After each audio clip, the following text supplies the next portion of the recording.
Doctor Radhakrishnan समूचे विश्व को एक विद्यालय मानते थे। उनका मानना था कि शिक्षा के द्वारा ही मानव मस्तिष्क का सदुपयोग किया जा सकता है। अतः विश्व को एक ही इकाई मानकर शिक्षा का प्रबंधन करना चाहिए। डॉक्टर राधाकृष्णन अपनी बुद्धि से परिपूर्ण व्याख्याओं, आनंददायी अभिव्यक्तियों और हल्की गुदगुदाने वाली कहानियों से छात्रों को मंत्रमुग्ध कर देते थे। उच्च नैतिक मूल्यों को अपने आचरण में उतारने की प्रेरणा वह अपने छात्रों को भी देते थे। वह जिस भी विषय को पढ़ाते थे पहले स्वयं उसका गहन अध्ययन करते थे। दर्शन जैसे गंभीर विषय को भी वह अपनी शैली से सरल, रोचक और प्रिय बना देते थे। इसलिए इनके जन्म दिवस को शिक्षक दिवस के रूप में मनाते हैं। डॉक्टर राधाकृष्णन का जन्म तत्कालीन मद्रास प्रेसिडेंसी के चित्तूर जिले के तिरुतन्नी ग्राम के एक तेलुगु भाषी ब्राह्मण परिवार में 5 सितंबर 1888 को हुआ था। उनका जन्म स्थान भी एक पवित्र तीर्थ स्थल के रूप में विख्यात रहा है। राधाकृष्णन के पुरखे पहले कभी सर्वपल्ली नामक ग्राम में रहते थे और 18वीं शताब्दी के मध्य में उन्होंने तिरुतनी ग्राम की ओर निष्क्रमण किया था। एक निर्धन किंतु विद्वान ब्राह्मण की संतान थे वे। उनके पिता का नाम सर्वपल्ली वीरासमिया और माता का नाम सीतम्मा था। उनके पिता राजस्व विभाग में काम करते थे। उन पर बहुत बड़े परिवार के भरण पोषण का दायित्व था। वीरास्वामी के 5 पुत्र तथा 1 पुत्री थी। राधाकृष्णन का स्थान इन संतानों में दूसरा था। उनके पिता काफी कठिनाई के साथ परिवार का निर्वहन कर रहे थे। इस कारण बालक राधाकृष्णन को बचपन में कोई विशेष सुख प्राप्त नहीं हुआ। राधाकृष्णन का बाल्यकाल तिरुतनी एवं तिरुपति जैसे धार्मिक स्थलों पर ही व्यतीत हुआ। उन्होंने प्रथम 8 वर्ष तिरुतनी में ही गुजारे। यद्यपि उनके पिता पुराने विचारों के थे और उनमें धार्मिक भावनाएं भी थीं, इसके बावजूद उन्होंने राधाकृष्णन को क्रिश्चियन मिशनरी संस्था लूथरन मिशन स्कूल तिरुपति में 1896 से 1900 के मध्य विद्या अध्ययन के लिए भेजा। फिर अगले 4 वर्ष की उनकी शिक्षा वेल्लूर में हुई।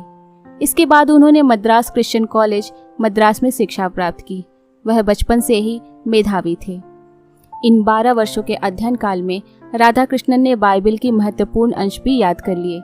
इसके लिए उन्हें विशिष्ट योग्यता का सम्मान प्रदान किया गया। इस उम्र में उन्होंने स्वामी विवेकानंद और अन्य महान विचारकों का अध्ययन किया। उन्होंने 1902 में मैट्रिक स्तर की परीक्षा उत्तीर्ण की और उन्हें छात्रवृत्ति भी प्राप्त हुई। इसके बाद उन्होंने 1905 में कला संकाय परीक्षा प्रथम श्रेणी में उत्तीर्ण की। उन्हें मनोविज्ञान, इतिहास और गणित विषय में विशेष योग्यता की टिप्पणी भी उच्च प्राप्तांकों के कारण मिली। इसके अलावा क्रिश्चियन कॉलेज मद्रास ने उन्हें छात्रवृत्ति भी दी। दर्शन शास्त्र में एमए करने के पश्चात 1918 में वे मैसूर महाविद्यालय में दर्शन शास्त्र के सहायक प्राध्यापक नियुक्त हुए। बाद में उसी कॉलेज में वे प्राध्यापक भी रहे।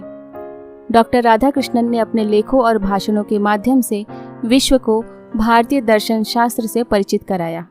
सारे विश्व में उनके लेखों की प्रशंसा की गई। शिक्षा का प्रभाव जहाँ प्रत्येक व्यक्ति पर निश्चित रूप से पड़ता है, वहीं शैक्षिक संस्थान की गुणवत्ता भी अपना प्रभाव छोड़ती ही है। क्रिश्चियन संस्थानों द्वारा उस समय पश्चिमी जीवन मूल्यों को विद्यार्थियों के भीतर काफी गहराई तक स्थापित किया जाता था। यही कारण था कि क्रिश्चियन संस्थाओं में अध्ययन करते हुए राधाकृष्णन के जीवन में उच्च गुण समाहित हो गए। लेकिन उनमें एक अन्य परिवर्तन भी आया, जो कि क्रिश्चियन संस्थाओं के कारण ही था। कुछ लोग हिंदुत्ववादी विचारों को हेय दृष्टि से देखते थे और उनकी आलोचना करते थे। उनकी आलोचना को डॉक्टर राधाकृष्णन ने चुनौती की तरह लिया और हिंदू शास्त्रों का गहरा अध्ययन करना प्रारंभ कर दिया। डॉक्टर राधाकृष्णन यह जानना चाहते थे कि वस्तुतः किस संस्कृति के विचारों में चेतनता है और किस संस्कृति के विचारों में जड़ता है। जब स्वाभाविक अंतः प्रज्ञा द्वारा इस बात पर दृढ़ता से विश्वास करना आरंभ कर दिया कि भारत के दूरस्थ स्थानों पर रहने वाले गरीब तथा अनपढ़ व्यक्ति भी प्राचीन सत्य को जानते थे। इस कारण राधाकृष्णन ने तुलनात्मक रूप से यह जान लिया था कि भारतीय अध्यात्म काफी समृद्ध है और क्रिश्चियन मिशनरी द्वारा हिंदुत्व की आलोचना निराधार है। इससे इन्होंने यह निष्कर्ष निकाला कि भारतीय संस्कृति धर्म, ज्ञान और सत्य पर आधारित है, जो प्राणी को जीवन का सच्चा संदेश देती है। डॉक्टर राधाकृष्णन ने यह भली भांति जान लिया था कि जीवन बहुत ही छोटा है, परंतु इसमें व्याप्त खुशियां अनिश्चित हैं। इस कारण व्यक्ति को सुख दुख में संभाव से रहना चाहिए। वस्तुतः मृत्यु एक अटल सच्चाई है, जो अमीर गरीब सभी को अपना ग्रास बनाती है तथा किसी प्रकार का वर्ग भेद नहीं करती। सच्चा ज्ञान वही है जो अपने अंदर के अज्ञान को समाप्त करता है। सादगीपूर्ण संतोष वृत्ति का जीवन अमीरों के अहंकारी जीवन से बेहतर है, जिनमें असंतोष का निवास है। एक शांत मस्तिष्क बेहतर है तालियों की उन गड़गड़ाहटों से जो संसदों एवं दरबारों में सुनाई देती हैं। वस्तुतः इसी कारण डॉक्टर राधाकृष्णन भारतीय संस्कृति के नैतिक मूल्यों को समझ पाने में सफल रहे, क्योंकि वे मिशनरियों द्वारा की गई आलोचनाओं के सत्य को स्वयं परखना चाहते थे। इसीलिए कहा गया है कि आलोचनाएं परिशुद्धि का कार्य करती हैं। तभी माताएं अपने बच्चों में उच्च संस्कार देखना चाहती हैं। इसी कारण वे बच्चों को ईश्वर पर विश्वास रखने, पाप से दूर रहने एवं मुसीबत में फंसे लोगों की मदद करने का पाठ पढ़ाती हैं। डॉक्टर सर्वपल्ली राधाकृष्णन ने यह जाना कि भारतीय संस्कृति में सभी धर्मों का आदर करना सिखाया गया है और सभी धर्मों के लिए समता का भाव भी हिंदू संस्कृति की विशिष्ट पहचान है। इस प्रकार उन्होंने भारतीय संस्कृति की विशिष्ट पहचान को समझा और उससे काफी नजदीक हो गए। डॉक्टर राधाकृष्णन अपने छात्रों के बीच बहुत लोकप्रिय थे। जब वह मैसूर यूनिवर्सिटी छोड़कर कलकत्ता यूनिवर्सिटी में पढ़ाने के लिए जाने लगे तो उनके छात्रों ने उनके लिए फूलों से सजी एक बग्घी का प्रबंध किया और उसे खुद खींचकर रेलवे स्टेशन तक लेकर गए। उन्होंने पूर्व राष्ट्रपति डॉक्टर राजेंद्र प्रसाद के नक्शे कदम पर चलते हुए स्वेच्छा से राष्ट्रपति के वेतन से कटौती कराई थी। उपराष्ट्रपति के तौर पर राधाकृष्णन ने राज्यसभा सत्रों की अध्यक्षता की। जब कभी भी सदस्यों के बीच आक्रोश पाया जाता तो वे उनको संस्कृत के श्लोक सुनाने लगते। इस तरह से वे सदस्यों को शांत कराते थे। जब राधाकृष्णन भारत के राष्ट्रपति बने तो दुनिया के महान दर्शन शास्त्रियों में से एक बर्ट्रैंड रसेल ने काफी प्रसन्नता जाहिर की। उन्होंने कहा, डॉक्टर राधाकृष्णन का भारत का राष्ट्रपति बनना दर्शन शास्त्र के लिए सम्मान की बात है और एक दर्शन शास्त्री होने के नाते मुझे काफी प्रसन्नता हो रही है। प्लेटो ने दार्शनिकों के राजा बनने की इच्छा जताई थी और यह भारत के लिए सम्मान की बात है कि वहाँ एक दार्शनिक को राष्ट्रपति बनाया गया है। जब वह भारत के राष्ट्रपति बने तो उनके कुछ छात्रों ने उनका जन्मदिन मनाना चाहा। उन्होंने जवाब दिया, मेरा जन्मदिन मनाने के बजाय अगर 5 सितंबर को शिक्षक दिवस मनाया जाए तो मेरे लिए यह गर्व की बात है। उनके सम्मान में तब से शिक्षक दिवस हर साल मनाया जाता है। डॉक्टर राधाकृष्णन के पुत्र डॉक्टर एस गोपाल ने 1989 में उनकी जीवनी का प्रकाशन किया, जिसमें एस गोपाल ने अपने पिता के जीवन के विभिन्न पहलुओं पर रोशनी डाली। इस जीवनी में एस गोपाल ने राधाकृष्णन के जीवन की एक रोचक वाक्य का भी जिक्र किया है। इसके मुताबिक सह अस्तित्व को लेकर चर्चे के बाद राधाकृष्णन ने माओ के गाल थपथपाए थे। माओ ने उनके इस भाव को सराहा था, लेकिन माओ के इर्द गिर्द खड़े लोगों को अजीब लगा। यह देखकर राधाकृष्णन ने कहा, चिंता मत करो, मैंने ऐसा स्टालिन और पोप के साथ भी किया है।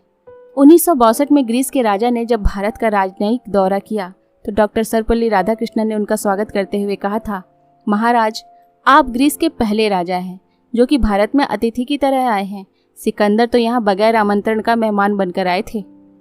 वह अमेरिका के राष्ट्रपति भवन व्हाइट हाउस में हेलीकॉप्टर से अतिथि के रूप में पहुंचे थे। इसके पूर्व विश्व का कोई भी व्यक्ति व्हाइट हाउस में हेलीकॉप्टर द्वारा नहीं पहुंचा था। भारत के प्रथम राष्ट्रपति डॉक्टर राजेंद्र प्रसाद की तुलना में राधाकृष्णन का कार्यकाल काफी कठिनाइयों से भरा था। इनके कार्यकाल में जहां भारत चीन युद्ध, भारत पाकिस्तान युद्ध, वहीं पर 2 प्रधानमंत्रियों की पद पर रहते हुए मृत्यु भी हुई। 1962 में जब चीन ने भारत पर आक्रमण किया तो भारत की अपमानजनक पराजय हुई थी। उस समय वी.के. कृष्णा मेनन भारत के रक्षा मंत्री थे। तब पंडित नेहरू को डॉक्टर सर्वपल्ली राधाकृष्णन ने ही मजबूर किया था कि कृष्णा मेनन से इस्तीफा तलब करे, जबकि नेहरू जी ऐसा नहीं चाहते थे। चीन के साथ युद्ध में पराजित होने के बाद डॉक्टर सर्वपल्ली राधाकृष्णन पंडित नेहरू जी की भी आलोचना की थी। बेशक वह पंडित नेहरू के काफी निकट थे। उन्होंने आलोचना के स्थान पर आलोचना की और मार्गदर्शन की आवश्यकता होने पर मार्गदर्शन भी किया। यह राधाकृष्णन ही थे जिन्होंने पंडित नेहरू को मजबूर किया था कि लाल बहादुर शास्त्री को केंद्रीय मंत्रिमंडल में स्थान प्रदान करें। उस समय कामराज योजना के अंतर्गत शास्त्री जी बिना विभाग के मंत्री थे।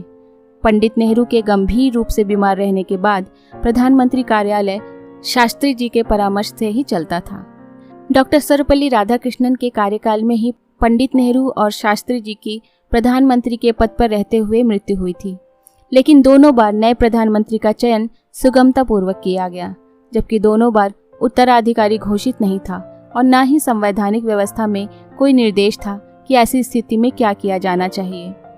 1967 के गणतंत्र दिवस पर डॉक्टर सर्वपल्ली राधाकृष्णन ने देश को संबोधित करते हुए यह स्पष्ट किया था कि वह अब किसी भी सत्र के लिए राष्ट्रपति नहीं बनना चाहते। यद्यपि कांग्रेस के नेताओं ने उनसे काफी आग्रह किया कि वह अगले सत्र के लिए भी राष्ट्रपति का दायित्व ग्रहण करें, लेकिन राधाकृष्णन ने अपनी घोषणा पर पूरी तरह से अमल किया। डॉक्टर राधाकृष्णन राष्ट्रपति के रूप में अपने कार्यकाल पूर्ण करने के बाद गृह राज्य के शहर मद्रास चले गए। वहां उन्होंने पूर्ण अवकाशकालीन जीवन व्यतीत किया। 1968 में उन्हें भारतीय विद्या भवन के द्वारा सर्वश्रेष्ठ सम्मान देते हुए साहित्य अकादमी की सदस्यता प्रदान की गई। डॉक्टर राधाकृष्णन ने एक साधारण भारतीय इंसान की तरह अपना जीवन गुजारा था। वह परंपरागत वेशभूषा में रहते थे। वह सफेद वस्त्र धारण करते थे और उस पर कोई भी दाग नहीं होता था। वह सिर पर दक्षिण भारतीय पगड़ी पहनते थे, जो कि भारतीय संस्कृति का प्रतीक बनकर सारे विश्व में जानी गई।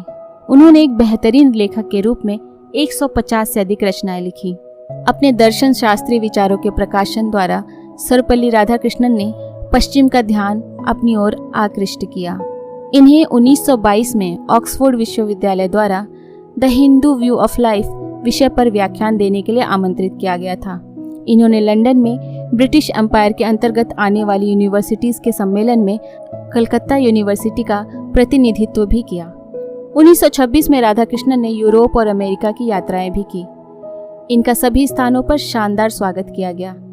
इन्हें ऑक्सफोर्ड, कैम्ब्रिज, हार्वर्ड, प्रिंसटन और शिकागो विश्वविद्यालय के द्वारा सम्मानित भी किया गया।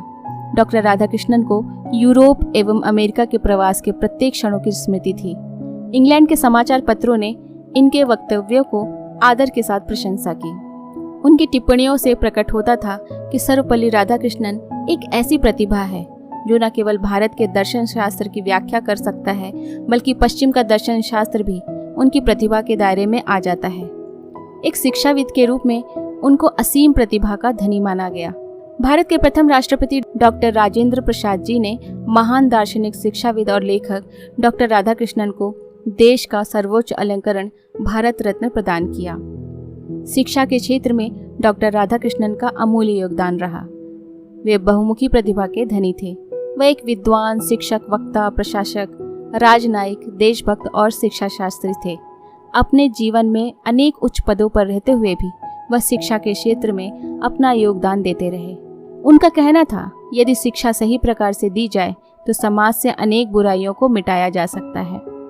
सर्वपल्ली राधाकृष्णन ने लंबी बीमारी के बाद 17 अप्रैल 1975 को प्रातःकाल अंतिम सांस ली। वह अपने समय के एक महान दार्शनिक थे। देश के लिए यह अपूर्णीय क्षति थी। डॉक्टर राधाकृष्णन कहते थे, पुस्तकें वो साधन हैं जिनके माध्यम से हम विभिन्न संस्कृतियों के बीच पुल का निर्माण कर सकते हैं।